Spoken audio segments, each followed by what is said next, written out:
ఇన్నేళ్ళు 50 ఏళ్ల బట్టి ఇండస్ట్రీలో వివిధ శాఖలలో ఉన్నారు మీరు. స్టార్టింగ్ ఆ క్లాప్ కొట్టిన దగ్గర నుంచి అసిస్టెంట్ డైరెక్టర్‌గా కావచ్చు, అసోసియేట్‌గా కావచ్చు, ఇలా రకరకాల శాఖల్ని మీరు నిర్వర్తించారు. ఎంతోమంది గొప్ప గొప్ప వాళ్ళని అంటే వాళ్ళ జీవితాలలో డిఫరెంట్ ఫేజెస్‌ని మీరు చూసుంటారు. అంటే గొప్పగా వెలిగిన జీవితాల్ని, వాళ్ళే చితికిపోయి ఒక దయనీయ పొజిషన్‌లో ఉన్న వాళ్ళని ఇలా ఎంతోమందిని చూసుంటారు. కానీ మీ హృదయానికి బాగా దగ్గరగా ఉన్నవి లేదా మీ హృదయాన్ని బాగా కదిలించిన వ్యక్తులెవరండి? ఇలాంటి ఫేజెస్‌లో మీరు చూసిన వాళ్ళల్లో? నేను చూసిన వీళ్ళలో చిత్తూరు నాగయ్య గారు, సావిత్రి గారు, హరనాథ్ గారు, ఇలా వీళ్ళందరినీ అంటే చిత్తూరు నాగయ్య గారు నేను పీయూసీ అయినాక డిగ్రీ బీకామ్ చేరాలని. బీకామ్ ఎందుకు చేయాలంటే ఇంకేదైనా డిగ్రీ అయితే కష్టపడి చదవాలి, బీకామ్ అయితే చదివేసి పాస్ అయిపోవచ్చు, సినిమా ఫీల్డ్కి వచ్చేయాలి. బీకామ్ చదవాలంటే అప్పుడు బీకామ్ డిమాండ్, బీకామ్ బాగా డిమాండ్ ఉంది ఆ టైంలో. అప్పుడు నాకు సీటు ఇబ్బంది వస్తే నాగయ్య గారే ఒక్క ఫోన్ ఆ డీజీ ఆయనకి కాలేజ్ డీన్ ఉంటారుగా, ఆయనకు ఒక ఫోన్ నేను పంపిస్తున్నాను అంటే ఆయన ఏమీ మాట్లాడకుండా, అంటే అంతటి గౌరవ స్థానంలో ఉన్న నాగయ్య గారు ఆయన ఈ నిరంతరం ఆయన ఇంటికి ఎప్పుడు కూడా ఎవరు వెళ్ళినా భోజనం చేయటము, టిఫిన్ చేయటము, ఆయన అందరికీ అడిగిన వాళ్ళకి లేదనకుండా ఇవ్వటం, ఎవరు కష్టమని చెప్పినా ఇచ్చుకుంటాం, అలా చూశాను నేను. ఆయన మాటకు అంత విలువని చూశాను నేను. ఆయన ఒక్క మాట ఆ ఫోన్ కూడా లేవు కదా ఆ రోజు జస్ట్ ఒక లెటర్ అంతే. ఆ లెటర్ ఇచ్చారు. లెటర్ తీసుకుని ట్రస్ట్పురంలో ఆయన డీన్ గారి ఇల్లు వెళ్ళి అలా ఇవ్వగానే, ఆ లెటర్ ఇవ్వగానే వెయిటింగ్ కూడా చేయకుండా లోపలికి పిలిచాడు. లోపలికి పిలిచి ఇమీడియట్గా సార్ ఆయన నాగయ్య గారు చెప్పిన తర్వాత ఇంకా దాంట్లో ఎంక్వైరీలు డిస్కషన్లు అవసరం లేదు, మీరు రేపు పొద్దున్నే వెళ్ళి కాలేజీ కలిసి ప్రిన్సిపాల్ని కలవండి అని చెప్పేసి. అంతటి వ్యక్తి ఆ తర్వాత కాలంలో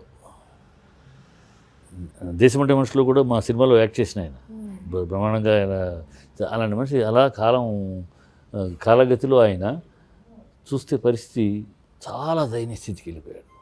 అది చాలా నన్ను కలవరపరిచింది. ఆ తర్వాత సావిత్రి గారు మా నాన్నగారి సినిమాల్లో అనేక సినిమాలు నటించింది. నాన్ననే అన్నయ్య గారు బాబాయ్ అని పిలుస్తూ ఉంటుంది ఆవిడ. ఆ బాబాయ్ అని పిలుస్తూ ఉంటుంది ఆవిడ. ఆవిడ కంచుకోటలో చూసాం, ఇంకో సినిమాల్లో చూసాం, నాన్నగారు రాసిన అనేక సినిమాల్లో హీరోయిన్గా అలా. అంటే ఆవిడ చెప్పులకి ఆనాడులో ఎవరు ఆ తర్వాత జయలలితని విన్నాం కానీ నేను చూడలేదు, కానీ నేను చూశాను ఈవిడ్ని. ఇది జయలలిత సీఎం అయినాక వేసుకుంది. ఈవిడ ఆర్టిస్ట్గా చెప్పులు వజ్రాలతోటి చెప్పులు,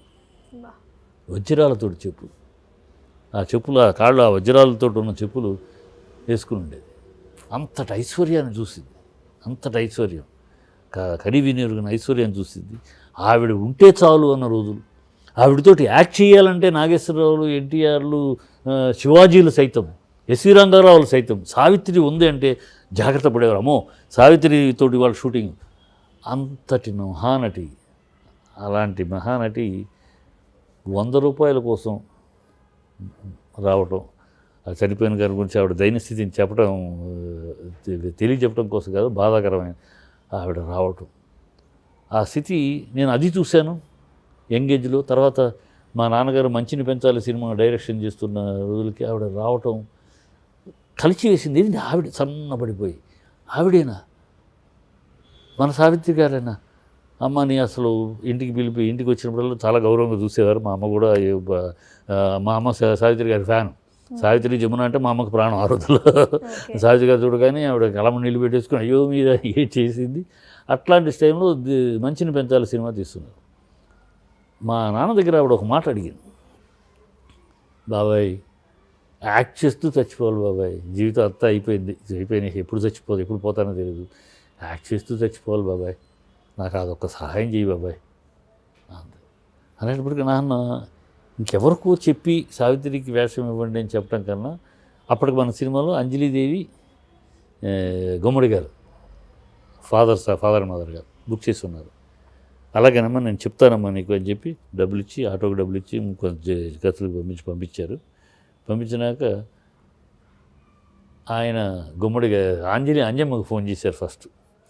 అమ్మ నీకు అడ్వాన్స్ పంపించాను, డేట్లు కూడా ఇచ్చావు, సంతోషం, కానీ ఇప్పుడు ఒక చిన్న మార్పు ఉందమ్మా, కాకపోతే నిన్ను చెప్పకుండా ఆ పని చేయకూడదు, నీ అంగీకారంతో చేయాలని నేను కోరుకుంటున్నాను, ఇలాగో చెప్పారు. సావిత్రి వచ్చిందమ్మా, అందుకని నిన్ను అనుకున్న పాత్రకి సావిత్రిని పెట్టి చేద్దాం అనుకుంటున్నాను. ఆ అమ్మాయికి సహాయం, ఏదో అది ఆర్థిక సహాయం కన్నా మానసిక సహాయం, మానసిక తనకి యాక్ట్ చేస్తూ చచ్చిపోవాలని అంతటి మహానటి కోరికని తీర్చేవాళ్ళంగా అవుతాం అని నేను అనుకున్నాను. నీ యొక్క ఆమోదం చెప్తే ఆవిడ కూడా చాలా, అయ్యో అన్నయ్య గారు మీరు అంత చెప్పక్కర్లేదు, సావిత్రి గారి కోసం అయితే అసలు మీరు మాట్లాడాల్సిన పని నాకు చెప్పాల్సిన పని లేదని చెప్పాలి, 100% నేను ఆమోదిస్తున్నాను. ఇప్పుడే ఈ క్షణాన్ని మీరు పంపించిన అడ్వాన్స్ నేను పంపించేస్తున్నాను మీకు, మళ్ళీ మీరు మాట్లాడదు, మీ అడ్వాన్స్ మీకు పంపించేస్తున్నాను, మీరు ఆవిడతో తీయండి అని ఆనందంగా ఆవిడ చెప్పింది. అలాగే నెక్స్ట్ అప్పుడేంటి, సావిత్రి గుమ్మడి మళ్ళీ కాంబినేషన్ తేడా వస్తుంది. సావిత్రి గుమ్మడి గారు అంటే కొంచెం ఈవిడ వీక్ హెల్త్గా ఉంది, ఆయన కాంబినేషన్ కరెక్ట్గా కుదరదేమో అని అప్పుడు మళ్ళీ గుమ్మడి గారి స్థానంలో కాంతారావు గారు, అప్పుడే కాంతారావు గారు హీరో అయిపోయి దేవుడు చేసిన మనుషులో క్యారెక్టర్ ఆర్టిస్ట్గా ఎంటర్ అయ్యి, విలన్గా ఎంటర్ అయ్యి కొంచెం కోలుకుంటున్న మనిషి కాంతారావు గారిని పెట్టారు. గుమ్మడి గారికి కూడా చెప్పారు. గుమ్మడి గారికి నాన్నకి మంచి స్నేహం ఉంది కనుక అసలు నువ్వు ఏదైనా నిర్ణయం తీసుకుంటే నేను కాదంటానా అన్నట్టు ఆయన, నువ్వు ఏ తప్పు నిర్ణయం తీసుకోలే, మమ్మల్ని అవమానించడం చేసే పని కాదు కదా, ఇది నిజంగా మేము గౌరవించుతున్నట్టే ఒక మహానటికి చేస్తుందని అని కాంబినేషన్ కోసం తప్పించి ఒప్పుకున్నారు. అలా ఆ సినిమా నిజంగా ఆ సినిమా షూటింగు చేసాం. మేదరమెట్ల ఒంగోలు పక్కన మేదరమెట్లు క్లైమాక్స్ తీస్తుంటే నమ్మరమ్మా, ఏదో పొగడత కోతమో దీనికోసం చేయటం, ఆ క్లైమాక్స్లో ఆవిడ ఇద్దరు బిడ్డల్ని ఒళ్ళో పెట్టుకుని ఆ చాకరి సన్నివేశం, ఈ బిడ్డలో ఎవరిని చంపాలి, ఎవరిని బతికించుకోవాలి, అలాంటి సందిగ్ధ పరిస్థితిలో ఉంటుంది. ఒకడు దుష్టుడు, ఒకడు మంచోడు. కానీ దుష్టుడైనా బిడ్డను చంపుకుంటుందా తల్లి? చంపకపోతే మంచి బిడ్డడు ఏమైపోతాడు, ఇంతటి పోరాటం ఏమైపోతుంది? ఇట్లాంటి ఒక సందిగ్ధ పరిస్థితిలో అది చెయ్యాలా, ఇది చేయాలా, ఏం చెయ్యాలి, ఏం చేయకుండా ఉంటే నేను ధర్మమా, ఏది చేయకుండా ఉంటే నేను ఈ గడ్డ మీద పుట్టిన మంచి తల్లినేనా, అట్లాంటి సందిగ్ధంలో పడాల్సిన పర్ఫార్మెన్స్ చేసి ఆఖరికి ఒక బిడ్డను చంపేస్తుంది. ఆ చంపే ముందు ఆవిడ చేసిన పర్ఫార్మెన్సు, ఆ షాట్ అవగానే అక్కడ షూటింగ్ గుమికూడిన ప్రజలందరూ, మేము కొట్టలా, ప్రజలందరూ ఆ షాట్ పర్ఫార్మెన్స్ అవగానే క్లాప్స్ నాన్ స్టాప్ క్లాప్స్ కొట్టారు. నాన్ స్టాప్ ఆ షూటింగ్కి, సినిమాలో కన్నా షూటింగ్ జరిగినప్పుడు ఆవిడ కళమ నీళ్ళు జలజలా కారిపోయింది. ఆ తర్వాత మరి ఆ షూటింగ్ సినిమా అయిపోయింది, డబ్బింగ్ చెప్పినాక కోమాలోకి వెళ్తాం. ఆ తర్వాత ఏదో ఒక సినిమా చేసిందన్నారు కానీ మనం ఏదో నాకు తెలియదు, కోమాలోకి వెళ్ళిపోయింది, చనిపోయింది. కదే ఆవిడ ఆఖరి కోరిక తీరటానికి మా నాన్నగారు ఒక బీజం అయ్యారు అనేది ఆవిడ విషయంలో అంత నిజంగా. అలాగే హరనాథ్, మా సిఐడి నగర్లో మా ఇల్లు ఉండేది, ఆ మాది 4th మెయిన్ రోడ్డు, వాళ్ళది 3rd మెయిన్ రోడ్డు. అక్కడే రవీంద్ర ఆర్ట్స్ పిక్చర్సు, తమ్మారెడ్డి ఆయన పెద్ద ఆయన తమ్మారెడ్డి గారి కృష్ణమూర్తి గారి ఆఫీసు, ఈయన హరనాథ్ గారి ఇల్లు అన్నీ ఉండేవి.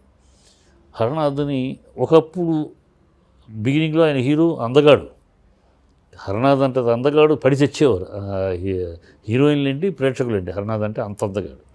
అలాంటి ఆయన మా సీనియర్ ఇంటికి వచ్చేటప్పటికి అలా నడుచుకుంటూ వెళ్ళటము, ఒక్కోసారి తూలి పడిపోవటము, డబ్బుల కోసం, మందు కోసం ఎవరినో కనపడిన వాళ్ళని అక్కడ మా సినిమా వాళ్ళు ఎక్కువ ఉండేవాళ్ళు. చలపతిరావు గారు అక్కడే ఉండేవారు, మన ఆర్ట్ డైరెక్టరు చలం గారు అక్కడే ఉండేవారు. అంత మా ఏరియాలో ఆ 3 రోడ్లలో చాలామంది సినిమా వాళ్ళు ఉండేవాళ్ళు. సినిమా వాళ్ళు గిడుతూ సూర్యం గారు ఉండేవారు.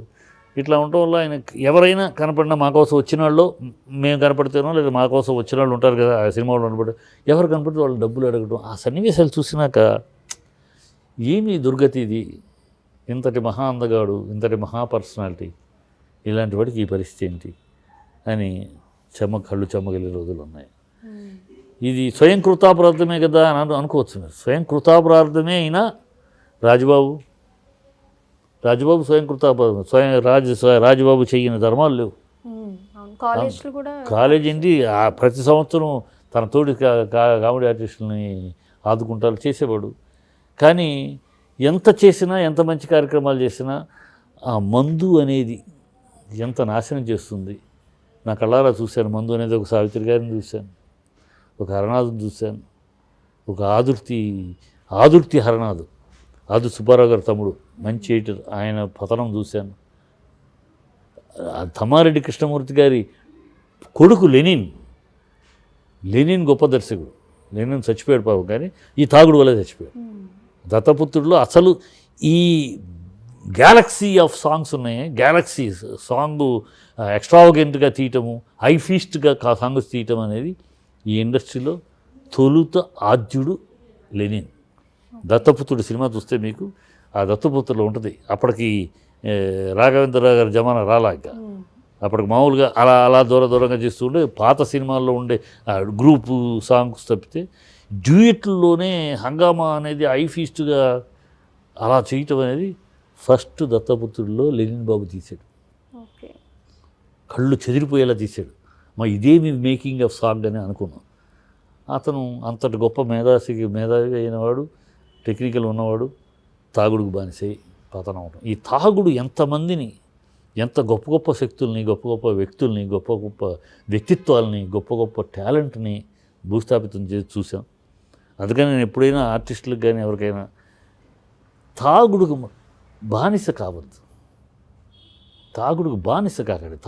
మీకు భగవంతుడు ఇచ్చింది తాగుడు, ఓకే, తాగుతూ హ్యాపీగా 2 పెగులు వేసుకుని తాగి తిని పడుకో.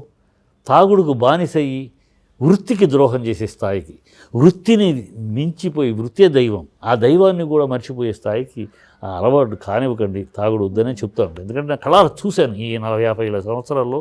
ఈ తాగుడుకు బానిస అయిన అనేక మందిని చూశాను. తాగుడు బానిస అయ్యి వాళ్ళ ఎక్కడికో హైట్స్కి వెళ్ళాల్సిన ఎక్కడ పతనం అయిపోయారు. వాళ్ళ వ్యక్తిత్వాలు గారు సారు అని పిలిపించుకోవాల్సిన వాళ్ళు వాడు వీడు అని పిలిపించుకున్నారు.